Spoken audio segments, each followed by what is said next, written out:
What's going on, everybody? It's your boy Jobbers and Goons, and today we're talking about a character that, and I will make sure to phrase it correctly, potentially could solo Marvel. Of course, it depends how you scale Marvel, but regardless, this is a version of Raven that's absolutely broken called Unkindness, and I really want to talk about it.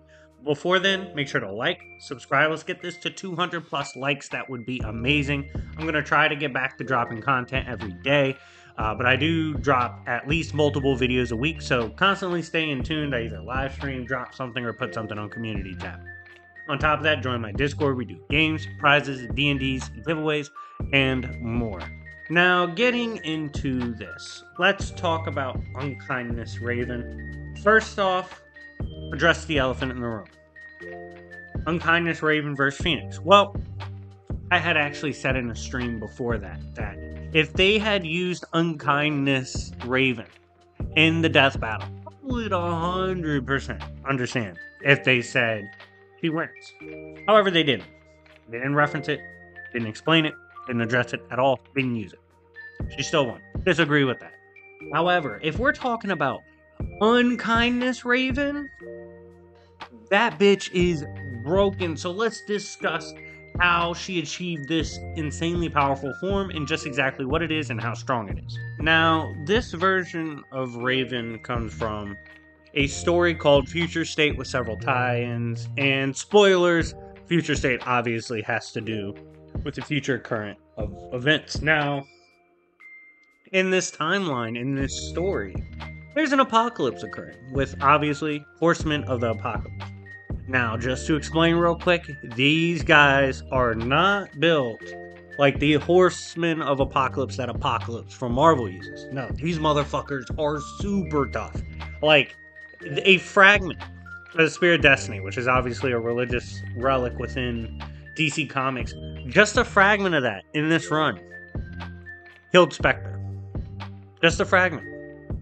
Yet the spear itself was not enough to deal with any of the Horsemen of Apocalypse because they had become too powerful and absorbed too much since being released. What had to occur at that point was Raven absorbing them. They had to be seen as essentially absorbed and Shazam guarding them in the Rock of Eternity. And if you guys don't know what the Rock of Eternity is, the Rock of Eternity is essentially the source of all magic in DC Comics. It's epicenter of all things mystical. And this was really the only site that could hold such power. Well, unfortunately, it was discovered that beyond the doors that led to this Rock of Eternity, Raven had changed. This was a different form of Raven. This was a form called the Unkindness, a state that Raven found herself in that was so dangerous, so insane that even if the form wasn't around, the consciousness of the Unkindness could be around to fuck things up. So what did Unkindness do and how's it work? Well, the Unkindness is essentially when Raven lets loose on her absorbing power.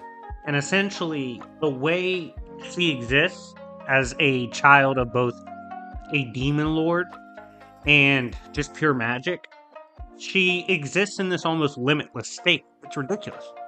And her soul self can absorb power beyond her own. She's not limited to like her power level, her father's power level, stuff like that. She gets stronger as she absorbs shit. It's just a fat amp, and she essentially, depending on how much she lets loose, or if she just outright goes unkindness form, she can absorb almost anything. So what did she get to do, and that makes this bitch so strong? First of all, Cal Kent, who could see the DC multiverse on a fifth dimensional level, as in beyond even death, he could see like into the realm of imagination, things of that layer. Having vision of that, having awareness of that, concepts like that, he was terrified of facing Unkindness Raven. He's like, I stand no fucking chance. On top of this, she completely shredded Superman Prime 1 million, who Cal Kestis, I almost said Cal Kestis, my bad. Cal Kent, similar fucking names, my bad. And Cal was like, yo, real shit, I don't even think I scaled to Superman Prime 1 million. So what the fuck are we gonna do? And throughout the universe, once Superman 1,000,000 was killed, civilizations just started killing themselves. They're like, oh, he fucking lost? We stand no chance. Like, they would have rather killed themselves than face Unkindness Raven. She was able to corrupt and scaled beyond the quintessence, which, as you guys know, are godlike figures within DC that kind of holds all the creation together and works as agents of the source. On top of this, she was able to absorb realms and aspects of the sphere of the gods or the god sphere, other parts of creation. She could absorb dimensions beyond the time stream and absorb members of the quintessence themselves. Her power, so extreme. The extension of what she could absorb, control, and manipulate became so absurd that Shazam and others essentially found themselves at the end of everything. And they were like, what can we do to handle unkindness? What can we do to stop unkindness? And this is what makes her so horrifying, right? The answer wasn't to defeat unkindness.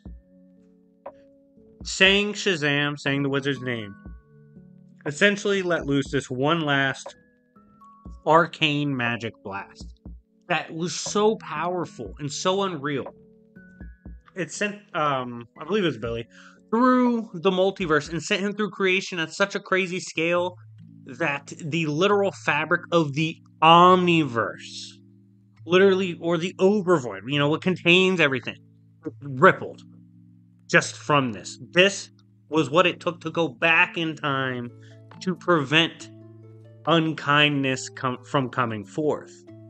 Like, literally, I need y'all to understand how fucking crazy that is. The overvoid rippled with a power to stop the creation of the unkindness, not to actually beat unkindness or overpower it, because at that point it's too late. But this was how much power it was needed to even do anything to stop the creation of unkindness, to go back and stop it. That's an absurd level of power.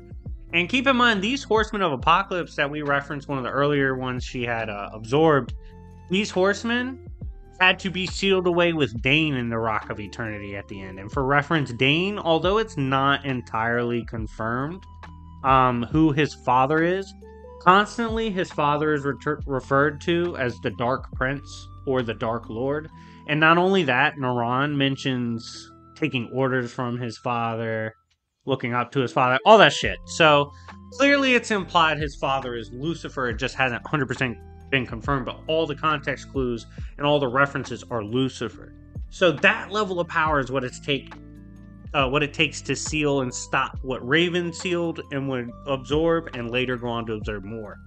So how strong is Unkindness Raven? We kind of went over what she did, what she absorbed, who she did it to, all that shit. How strong was that? Well, obviously, being able to cause ripples in the overvoid, even impact the overvoid or force someone to use magic to do that, puts you at high outer to boundless. This is one of the strongest forms we've ever seen in DC from any character, and that kind of makes sense because it literally states the unkindness would be the end of all things. If it was actually allowed to exist as it was, the unkindness would be the end-all, be-all for DC's creation. So I'm not shocked she's that powerful. I would say high outer at a low ball, given she could absorb Sphere of the Gods, she could absorb everything in the creation except essentially the Tower of Fate. Not only this, she could absorb things beyond even the time stream, which the time stream goes beyond just what we would typically consider time. Obviously, it's an outer to high outer structure. She shook the overvoid or caused magic to shake the overvoid. It's an insane array of feats and statements that put Unkindness Raven at unquestionably an insane amount of power. High outer to boundless, in my opinion. But curious to see what y'all have to say in the comment section down below. Anyways, guys, thank you so much for watching. It's been your boy Jobbers and Goons. I know I haven't posted in several days. Been working, been doing other stuff, been preparing for this Unkindness video, been reading other things, preparing a ton of content. I have a Pinhead / Hellraiser cosmology video coming out on this channel, perhaps tonight. Let's see, who knows. But anyways, thank you so much for watching. It's been Jobbers and Goons. We're on the road to 30K, and I will see y'all later. Peace. I appreciate all the fans I had. Hate me or love me, you watched. That's all you could do. Thank you.